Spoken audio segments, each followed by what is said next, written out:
बच्चों, मेरा नाम साक्षी गुप्ता है और आज आप मेरे साथ पढ़ेंगे व्याकरण की कक्षा 6 का पाठ 11। पाठ 11 के माध्यम से हम क्या सीखेंगे? क्रिया और काल, वर्ब एंड टेंस। आइए चलते हैं आगे। सबसे पहले देखते हैं इस पाठ का ज्ञानवर्धक परीक्षण। इसमें क्या कहा गया है कि आपको क्या करना है? अपने एक सप्ताह के काम, दिनचर्या की सूची तैयार करनी है और इसी प्रकार परीक्षा के दिनों आने वाली अपनी एक सप्ताह की कार्य सूची बनानी है। अब आपको दोनों सूची का तुलनात्मक विश्लेषण करना है कि इसमें क्या अंतर आया। ये आप कर लेंगे। क्रिया, क्रिया होती है वर्ब। पढ़िए और समझिए। सूरज चमक रहा है। कुछ मजदूर पत्थर तोड़ रहे हैं। कुछ मजदूर टूटे हुए पत्थरों को ट्रक में भर रहे हैं। ठेकेदार ड्राइवर को समझा रहा है। ट्रक भर जाने पर उसे नियत स्थान पर ले जाएगा। अब इसमें उपयुक्त वाक्यों में जो रंगीन शब्द है, जैसे चमक रहा है, तोड़ रहे हैं, भर रहे हैं, समझा रहा है तथा ले जाएगा, ये किसी न किसी कार्य के करने या होने के विषय में बता रहे हैं। ये क्या है? क्रिया है। जिस शब्द से किसी कार्य का करना या होना पाया जाए उसे क्या कहते हैं? क्रिया। धातु, क्रिया के मूल रूप को धातु कहते हैं। मूल धातु में भिन्न भिन्न प्रत्यय लगाकर ही क्रिया के अन्य रूप बनाए जाते हैं, जैसे लिख, लिखना, लिखता, लिखती, लिखते, लिखा, लिखी, लिखेगा, लिखेगी, लिखेंगे आदि। कुछ अन्य धातु हैं पढ़, रोक, जा, खा, धो, सो, उठ, बैठ, चढ़ आदि। आइए देखते हैं क्रिया के भेद। कर्म के आधार पर क्रिया दो प्रकार की होती है, जिसमें पहली होती है सकर्मक क्रिया। जिस क्रिया के साथ कर्म होता है सकर्मक क्रिया कहलाती है। जैसे मीरा गीत गाती है, विहान स्कूल जा रहा है। उपयुक्त वाक्यों में गाती है तथा जा रहा है। क्रिया पदों के साथ कर्म, गीत तथा स्कूल है, अतः ये सकर्मक क्रियाएं हैं। सकर्मक क्रिया के दो भेद होते हैं। एक कर्मक क्रिया, एक कर्मक क्रिया होती है किसी क्रिया का जब एक ही कर्म होता है तो वह एक कर्मक क्रिया कहलाती है। जैसे अद्विक बाजा बजाता है, यहाँ पर बजाता है क्रिया का एकमात्र कर्म है बाजा। आइए चलते हैं अगले पृष्ठ पर। एक होती है द्विकर्मक क्रिया। किसी क्रिया के जब दो कर्म होते हैं तो वह क्रिया द्विकर्मक क्रिया कहलाती है। जैसे डॉक्टर विराट को दवाई देते हैं, यहाँ देते हैं क्रिया की दो कर्म हैं, विराट तथा दवाई।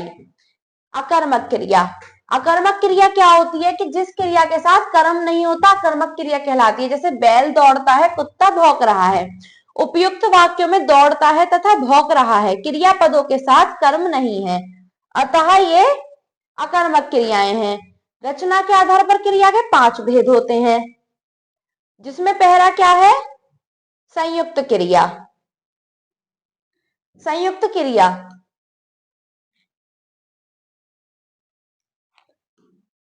जब कोई क्रिया दो या दो से अधिक क्रियाओं के योग से बनती है तो वह क्रिया संयुक्त क्रिया कहलाती है। इनमें प्रथम क्रिया मुख्य क्रिया कहलाती है, वह द्वितीय क्रिया सहायक क्रिया कहलाती है। जैसे सूरज भेड़ चराने गया, यहाँ पर चराने मुख्य क्रिया है और गया एक सहायक क्रिया है। अगली इसमें होती है प्रेरणार्थक क्रिया। जब कर्ता स्वयं को ना करके किसी और व्यक्ति को प्रेरणा देकर उससे कार्य करवाता हो तो वहां पर प्रेरणार्थक क्रिया होती है। जैसे शिक्षक ने बच्चों से निबंध लिखवाया, यहाँ कर्ता शिक्षक स्वयं निबंध न लिखकर बच्चों के द्वारा लिखवाते हैं, अतः लिखवाया प्रेरणार्थक क्रिया है। एक होती है पूर्वकालिक क्रिया। किसी मुख्य क्रिया से पहले घटित क्रिया को पूर्वकालिक क्रिया कहते हैं। यह क्रिया कर से बनती है। जैसे हम नहा कर, इसमें क्रिया के साथ क्या जुड़ा? कर। मंदिर जाते हैं, यहाँ पर मंदिर जाना मुख्य है, अतः नहाना उससे अब पहले वाली क्रिया है, इसलिए नहाकर पूर्वकालिक क्रिया है। अगली है नाम धातु क्रिया। संज्ञा, सर्वनाम और विशेषण शब्दों में प्रयुक्त या प्रत्यय लगाकर क्रिया बनाई जाती है, तो इस प्रकार से बनी क्रियाओं को नाम धातु क्रिया कहा जाता है। जैसे हथियाना, शक पकाना, शर्माना, अपनाना, ढकियाना आदि। सामान्य क्रिया, जिन वाक्यों में एक ही क्रिया पद का प्रयोग किया जाए उन्हें सामान्य क्रिया कहा जाता है। जैसे अंकुर ने आम खाया, मालिन फूल लाई। आइए चलते हैं आगे। काल,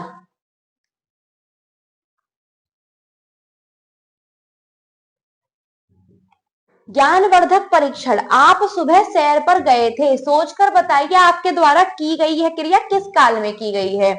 यह क्रिया भूतकाल में की गई है। और हम इन कालों को कैसे पहचानेंगे, आइए जानते हैं पाठ के माध्यम से।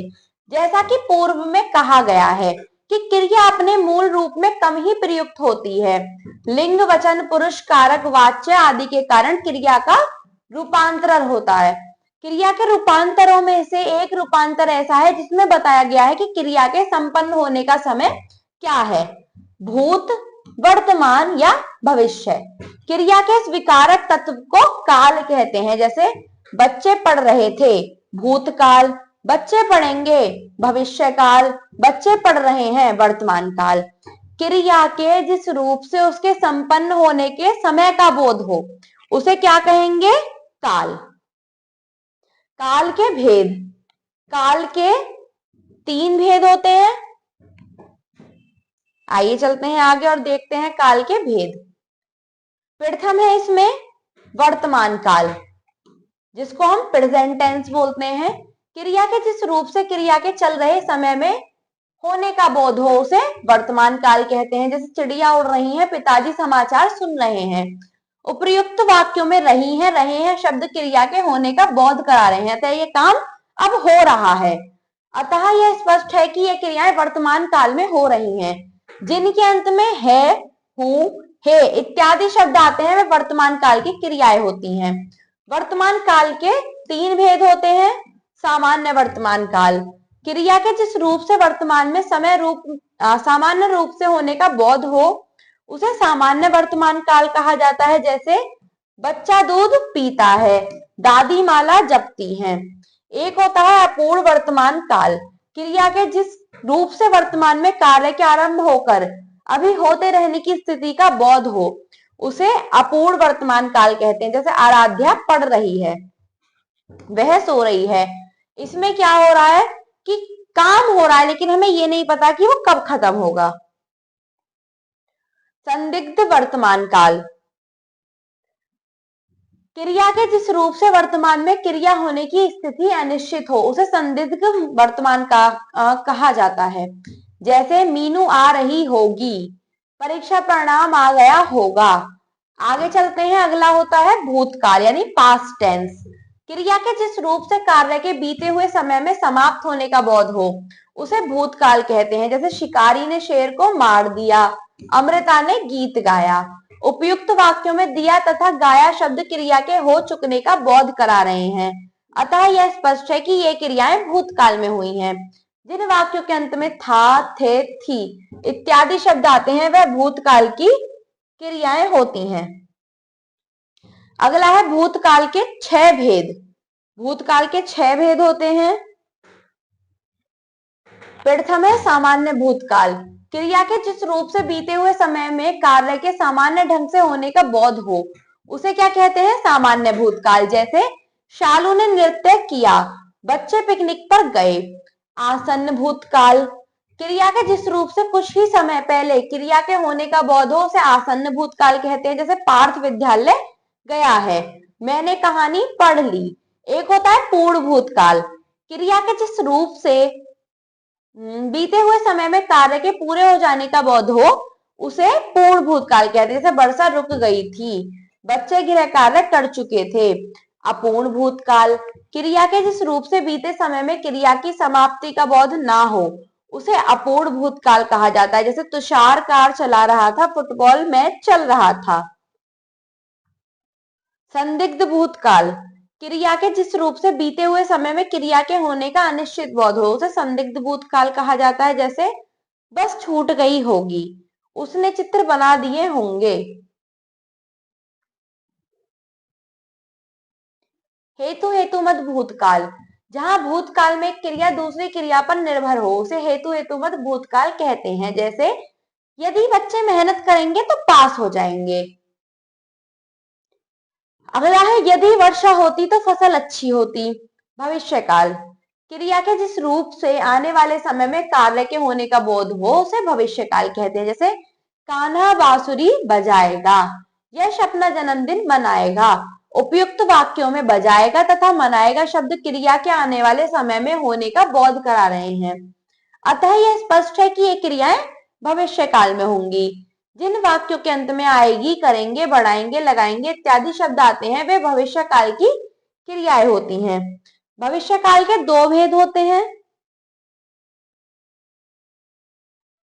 एक होता है सामान्य भविष्य काल, क्रिया के जिस रूप से आने वाले समय में कार्य के साधारण ढंग से होने का बोध हो उसे सामान्य भविष्य काल कहते हैं। जैसे जतिन अखबार बेचेगा, अर्पित कैरम खेलेगा। संभाव्य भविष्य काल, क्रिया के जिस रूप से आने वाले समय में क्रिया के निश्चय पूर्वक होने का बोध ना हो उसे संभाव्य भविष्य काल कहते हैं। जैसे शायद वह पास हो जाए, संभवतः आज तेज वर्षा हो। हमने इस पाठ के माध्यम से क्या सीखा कि जिस शब्द से किसी कार्य का करना या होना पाया जाए उसे क्रिया कहते हैं। क्रिया के जिस रूप से उसके संपन्न होने का बोध हो उसे काल कहते हैं। आइए चलते हैं आगे इसके अभ्यास पर। अब करने की बारी। सही विकल्प पर निशान लगाइए। बच्चा खेल रहा है, ये क्या है? अकर्मक क्रिया। क्यों? क्योंकि इसमें बच्चे का पता चल रहा है कि वो क्या काम कर रहा है, लेकिन ये नहीं पता कि बच्चा क्यों खेल रहा है, किससे खेल रहा है। शैली ने एक सुंदर निबंध लिखा, सकर्मक क्रिया। इसमें क्रिया है लिखा, लेकिन हमें पता चल रहा है क्या लिखा, तो ये क्या हो गई? सकर्मक। काल के भेद 3। लड़का खेल रहा है, अब है तो क्या है वाक्य? वर्तमान काल का। आइए चलते हैं आगे अगले प्रश्न पर। अगला प्रश्न है आपका, सही कथन पर सही तथा गलत कथन पर गलत का निशान लगाइए। संयुक्त क्रिया में एक कर्म का बोध होता है, गलत। अकर्मक क्रियाओं का फल कर्म पर पड़ता है, गलत। प्रेरणार्थक क्रिया में कर्ता स्वयं क्रिया नहीं करता, सही।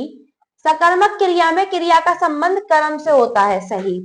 अगला है, बॉक्स में से सही शब्द चुनकर रिक्त स्थान भरिए। क्रिया के जिस रूप से कुछ ही समय पहले क्रिया के होने का बोध हो उसे आसन्न भूतकाल कहते हैं।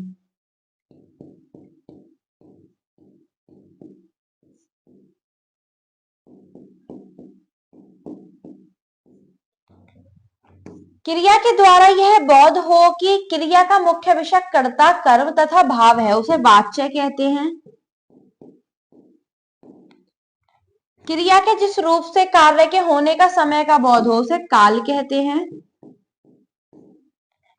जिन शब्दों के द्वारा किसी कार्य के होने या करने का बोध हो उसे क्रिया कहते हैं। आइए चलते हैं इस पाठ के अगले प्रश्न पर। निम्नलिखित वाक्यों में प्रयुक्त क्रिया को रेखांकित करके उसका भेद भी लिखिए। निबंध लिखा है, सकर्मक। रावण को मारा, सकर्मक। पार्क में खेल रहा है, सकर्मक। पढ़ रहा है, अकर्मक। लिखता है, अकर्मक। आइए चलते हैं अगले प्रश्न पर। निम्नलिखित वाक्यों में प्रयुक्त क्रिया का काल पहचान कर लिखिए। हम रोज सुबह सैर पर जाते हैं, वर्तमान काल। कल हमने हाथी देखा था, भूतकाल। हम नए नए कपड़े लेंगे, भविष्य काल। मेरी दादी माँ कहानी सुनाएंगी, भविष्य काल। माता पिता बच्चों के लिए मिठाई लाए थे, भूतकाल। आइए चलते हैं अगले प्रश्न पर। निम्नलिखित प्रश्नों के उत्तर दीजिए। कर्म के आधार पर क्रिया के कितने भेद हैं? कर्म के आधार पर क्रिया के 2 भेद हैं, सकर्मक क्रिया और अकर्मक क्रिया। धातु से आप क्या समझते हैं? क्रिया का जो मूल रूप होता है वो धातु कहलाता है। भविष्य काल से आप क्या समझते हैं तथा भविष्य काल के कितने भेद होते हैं? इसमें आप भविष्य काल की परिभाषा देंगे कि क्रिया के जिस रूप से आने वाले समय में कार्य के होने का बोध हो उसे भविष्य काल कहते हैं। भविष्य काल के 2 भेद होते हैं, सामान्य भविष्य काल और संभाव्य भविष्य काल। आइए चलते हैं आगे रचनात्मक गतिविधि पर। इसमें आपको बताना है कि स्कूल की आधी छुट्टी में आपके विद्यालय में क्या क्या क्रियाएं होती हैं और उनकी एक सूची बनानी है। ये आप अपने कक्षा अध्यापक और कक्षा अध्यापिका की सहायता से पूरा कर लेंगे। धन्यवाद।